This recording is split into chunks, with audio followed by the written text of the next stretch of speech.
ব্যয় বাড়লেও দেশ গঠনে অবদান রাখতে ভ্যাট দিতে আগ্রহী হচ্ছেন সাধারণ মানুষ। যদিও স্থানীয় পর্যায়ে তাদের দেয়া ভ্যাট সরকারের কোষাগারে ঠিকমতো জমা পড়ে কিনা তা নিয়ে সন্দেহ থেকেই যাচ্ছে। তারা জমা দিচ্ছে কিনা সরকারের সেটা তো নিশ্চিত হতে পারছি না। কেনাকাটার মধ্যেই তো সাইডে দেয়া থাকে যে কত পার্সেন্ট, এটা সরকার পর্যন্ত আসলে যায় কিনা, এটা যদি আমরা জানতে পারি তাহলে ভ্যাট দিতে সুবিধা হয়। প্রতি বছর রাষ্ট্র পরিচালনার যে ব্যয়ের হিসাব তুলে ধরা হয় জাতীয় বাজেটে, সেখানে আয়ের সবচেয়ে বড় খাত হিসেবে ধরা হয় ভ্যাটকে। গেল অর্থ বছর মোট ৩,৭০,৮৭৪ কোটি টাকার মধ্যে এই খাতেই এসেছে ১,৪১,৫৮৬ কোটি টাকা, শতাংশের হিসেবে যা ৩৮ ভাগের বেশি।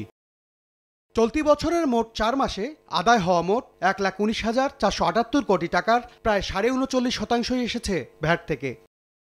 আইন অনুযায়ী কোনো প্রতিষ্ঠানে বছরে ৫০ লাখ টাকার ওপরে বেচাকেনা হলে ৪% হারে টার্নওভার ট্যাক্স আর ৩ কোটি টাকার বেশি হলে ১৫% হারে ভ্যাট দেয়া বাধ্যতামূলক। যে ভ্যাটের ওপর অনেক বেশি নির্ভরশীল দেশ চালানোর ব্যয়, সেই ভ্যাট দেয়া নেয়া নিয়ে পরিষ্কার ধারণা যেমন নেই সব ক্রেতার, তেমনি সঠিক হিসাবও রাখেন না অনেক বিক্রেতা। আমাদের ভ্যাট দেয় না, যারা ব্র্যান্ড আছে তারা ওইখানে ভ্যাট দেয়, যেটা নিয়মে দিয়ে আসছে। আমাদের নতুন করে ভ্যাট চাইলে ভ্যাট দেয় না কাস্টমার।